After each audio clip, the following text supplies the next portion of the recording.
बिस्मिल्लाहिर्रहमानिर्रहीम। अस्सलाम वालेकुम व्यूअर्स। वतन अज़ीज़ में इस टाइम सैलाब की तबाहकारियाँ काफ़ी शिद्दत इख्तियार कर चुकी हैं। सैलाब में सबसे ज़्यादा सिंध, KPK, साउथ पंजाब के डिस्ट्रिक्ट जो हैं वो अफेक्ट हुए हैं। ऑल्दो बारिशों की फोरकास्ट जो थी वो जून के महीने से ही मुतवक्के थी और बताया ये जा रहा था कि इस मानसून के सीज़न में गैर मुतवक्के बारिशें जो हैं वो होंगी, लेकिन चूँकि टाइमली इसको कुछ मैनेज करने के लिए, मिटिगेट करने के लिए कुछ टाइमली इक़दाम नहीं लिए गए, जिसके नतीजे में सरकारी अदाद-ओ-शुमार के मुताबिक इस टाइम 3 करोड़ 30 लाख जो आबादी है वो इससे मुतासिर हो चुकी है। लाखों लोग बेघर हो चुके हैं। ऑलमोस्ट 982 लोग जो हैं वो वफात पा चुके हैं। इसी तरह से लाखों की तादाद में लाइफ स्टॉक और लाइवलीहुड ये लोगों का मुतासिर हुआ है। और इसके साथ साथ और भी बहुत से नुकसानात, जैसे कि ज़रई इलाकों में जो ज़रई ज़मीन है वो फसलें तबाह हो गई हैं। और अगर ओवरऑल देखें तो अभी तक का जो एक रफली आप कह सकते हैं कि जो एस्टिमेशन है वो ये है कि तकरीबन 900 अरब का माली नुकसान हो चुका है। और गवर्नमेंट ये चीज़ एडमिट कर रही है कि 2010 में जो पाकिस्तान में एक सैलाब आया था, जिसको हम सुपर फ्लड के नेम से भी जानते हैं, ये वाले नुकसानात उससे कहीं ज़्यादा हैं। चूँकि पाकिस्तान में बिफोर टाइम अनफॉर्चुनेटली कोई ऐसी प्लानिंग नहीं होती जिससे हम किसी भी क्राइसिस को एंटिसिपेट कर सकें। और इस सैलाब को भी ऑल्दो ये फोरकास्ट थी, बट किसी ने इसको हमने सीरियस नहीं लिया, किसी भी डिपार्टमेंट ने, किसी भी सोशल वेलफेयर के डिपार्टमेंट ने, NDMA ने इतना ज़्यादा सीरियस नहीं लिया कि इसको हमें मैनेज करने के लिए क्या क्या स्टेप्स लेने चाहिए। बिकॉज ये हम किस तरह से अंदाज़ा लगा सकते हैं कि जो प्राइम मिनिस्टर हैं वो कतर के विज़िट पे थे। कतर के विज़िट के बाद उनका प्लान था अपने फैमिली इंगेजमेंट के लिए वो लंदन जाना चाह रहे थे। फॉरेन मिनिस्टर बिलावल भुट्टो जो हैं उनके कुछ यूरोपीय यूनियन कंट्रीज़ के विज़िट प्लान थे। अब ये सारे विज़िट्स, सारी इनकी जो इंगेजमेंट है, ये जस्ट एक सडनली चीज़ों को रीशेड्यूल किया है और सारा का सारा फोकस जो है वो फ्लड एरियाज़ की तरफ हो गया। इसकी रीज़न ये है कि बेसिकली हम लोग एज ए नेशन, हमारी एक साइकी बन चुकी है कि जब भी कोई ऐसी आफत पड़ती है तो हम फ़ौरन से निकल पड़ते हैं। फ्लड रिलीफ के लिए गवर्नमेंट लेवल पे भी अकाउंट ओपन हो जाते हैं। जो NGOs हैं, ये जो सोशल वेलफेयर डिपार्टमेंट है, वो भी अपनी कंट्रीब्यूशन करना स्टार्ट करते हैं। मीन्स ये कि हर साइड से जो है ना वो एक तरह से एक अवेयरनेस या एक तरह से बिल्कुल अलर्ट्स हो जाते हैं जब भी कोई ऐसी जो है वो आफत आती है। शीरी रहमान जो कि क्लाइमेट चेंज की मिनिस्टर हैं, उनकी तरफ से जो कुछ फिगर्स इशू हुए हैं कि अभी तक कितनी बारिशें हो चुकी हैं, उनका बताना है कि नॉर्मली जो पाकिस्तान में मानसून में जो बारिशें होती हैं वो ऑलमोस्ट 130 मिलीमीटर हैं, बट अभी जो बारिशें अभी तक जो हो चुकी हैं वो 353 मिलीमीटर तक बारिशें हो गई हैं। सिंध के अंदर 686% ज़्यादा बारिश हुई है नॉर्मल रूटीन से। 500% यानी 500% जो है वो बलूचिस्तान के अंदर अंदाजे से ज़्यादा बारिशें हुई हैं। और इस सारी जो इतनी ज़्यादा बारिशें हैं, इससे हम अंदाज़ा लगा सकते हैं कि पाकिस्तान जो एक तरक्की पजीर मुल्क है, जिधर प्लानिंग का हमेशा से फुकदान रहता है, हमारे कोई लॉन्ग टर्म प्लान्स नहीं होते, वहाँ पे इतने बड़े क्राइसिस को मैनेज करना कितना बड़ा इशू होगा।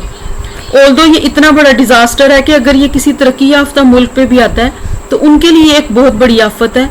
और हम लोग जो ऑलरेडी हम पिसे हुए हैं, हमारी ऑलरेडी हर चीज़ इतनी ज़्यादा इकोनॉमी डिस्टर्ब है, तो हम कैसे ये सारे क्राइसिस को मैनेज करेंगे। फ्लड रिलीफ में जो फ्लड रिलीफ से रिलेटेड जो जिन एरियाज़ में ये आफत आई है, वहाँ के जो ग्राउंड से जो रिपोर्ट्स इशू हो रही हैं, वो अगर इसकी जो मैग्नीट्यूड है वो बता रहे हैं कि इसका जो मैग्नीट्यूड है 2005 में जब अर्थक्वेक आया था उससे भी कहीं ज़्यादा है। फॉर एग्जांपल, पाकिस्तान में 160 टोटल ज़िले हैं और उन 160 ज़िलों में से इस टाइम डायरेक्टली 116 अजला जो है वो मुतासिर हुए हैं। सो मतलब कहने का ये है कि ऑलमोस्ट 72% जो रकबा है पाकिस्तान का वो इन सैलाब की तबाहकारियों से मुतासिर हुआ है। आबादी के लिहाज से पाकिस्तान जो है वो इस टाइम 22 करोड़ लोगों पे मुश्तमिल है, और अगर ये 3 करोड़ या 30 लाख 3 करोड़ एंड 30 लाख की जो आबादी का मुतासिर होना बताया जा रहा है, तो 22 करोड़ का तकरीबन जो है वो 15% बनता है, यानी 15% आबादी बनती है जो इस सारे क्राइसिस से डिस्टर्ब हुई है डायरेक्टली। इस टाइम पे government, non government organisation, social welfare department अपनी अपनी इस्तात के मुताबिक इन एरियाज में सपोर्ट कर रहे हैं। गवर्नमेंट की तरफ से टेट्रा 9 एक नंबर दिया गया है जिस पे हम 10 रुपये जो है वो डोनेट कर सकते हैं। सो इस प्लेटफॉर्म से मेरी भी आप सबसे अपील है कि अपनी अपनी इस्तात के मुताबिक, कैपेसिटी के मुताबिक लाजमी इस अतिया करने में अपना हिस्सा डालिए, और जितना भी हो सकता है मिनिमम या मैक्सिमम आप सपोर्ट कर सकते हैं। तो अपने जो फ्लड में से मुतासिर बहन भाई हैं उनकी हम ज़रूर सपोर्ट करें। इसके साथ साथ मेरे कुछ क्वेश्चंस हैं जो मैं अपने इस प्लेटफॉर्म से रेज करना चाहती हूँ। सबसे पहले तो ये, क्या ये जो हालिया सैलाब है इसकी वजह ये कुदरती आफत है या इसकी वजह इंसान है? बिकॉज ये बहुत ज़्यादा हम सुन रहे हैं कि ये कुदरती आफत है, ये कुदरती आफत है। तो कुदरती आफत सिर्फ लोगों के लिए ही क्यों है? मतलब जो वल्नरेबल कम्युनिटीज़ है उनके लिए ही ये क्यों कुदरती आफत है? जो इन्फ्लुएंशियल कम्युनिटी है, जो पाकिस्तान के स्टेक होल्डर्स हैं, उनके लिए ऐसे क्राइसिस या उन पे ऐसी आफत क्यों नहीं आती?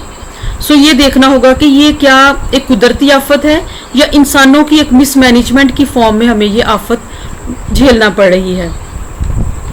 मेरा सेकंड क्वेश्चन ये है, क्या अगर कालाबाग डैम बन जाता या इसके साथ साथ और छोटे छोटे डैम्स बनते तो क्या सूरत हाल इस टाइम मुख्तलिफ होती या ऐसी ही होती?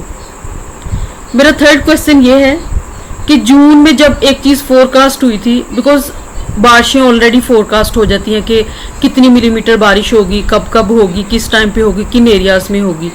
अगर ये ऑलरेडी मतवक्के था इतनी बारिशें, तो जो रिस्पेक्टिव डिपार्टमेंट्स हैं उनकी तरफ से क्यों नहीं अलर्ट्स जारी हुए? क्या ये गवर्नेंस का इशू है? उनकी तरफ से अगर टाइमली अलर्ट्स जारी होते तो क्या हम चीज़ों को एटलीस्ट हम कुछ डैमेजिंग कंट्रोल कर सकते थे? एंड मेरा फोर्थ क्वेश्चन ये है कि क्या जो हमारे हुक्मरान हैं, हमें ज़रूरत नहीं कि हम उनकी नाअहली के आगे बंद बांधे? सैलाब के आगे बंद बांधने से बेहतर है कि हम उनकी नाअहली के आगे बंद बांधे जो हम अपने वोट की सूरत में बंद बांध सकते हैं। बिकॉज अभी भी इस टाइम पे भी सिंध की साइड से, मैं डॉन न्यूज़ का यहाँ पे रेफरेंस दूंगी, उनकी तरफ से कुछ वीडियोस आई हैं कि वो लोग जो कि सैलाब के जिनको जो मुस्तहिकीन थे उनको सपोर्ट की जा रही है सिर्फ इस कंडीशन पे कि आपको हम सपोर्ट करेंगे, आपकी मदद करेंगे। अगर आप हम हल्फन कहते हैं, आप हमें कुरान पाक पे हल्फन ये बात कहते हैं कि आप वोट जो है वो पीपल्स पार्टी को देंगे। इसी तरह से एक MPA हैं, उन्होंने जितना राशन था वो स्टॉक किया हुआ है, और ये रिपोर्ट और ये रिकॉर्डेड वीडियोस हमें डॉन न्यूज़ से मिली है और वहाँ पे हमें ये सुनने को मिला है। अब यहाँ पे पर्पस बात करने का ये है कि ये सारे क्वेश्चंस इस प्लेटफॉर्म से रेज करने का मकसद ये है कि हम फ्यूचर में ऐसे डिज़ास्टर्स को, ऐसे कुदरती आफात को, ऐसी इंसानों की बनी हुई आफात को कंट्रोल कर सकें, ताकि पाकिस्तान के अंदर मुल्क जो है वो ज़्यादा से ज़्यादा तरक्की कर सके।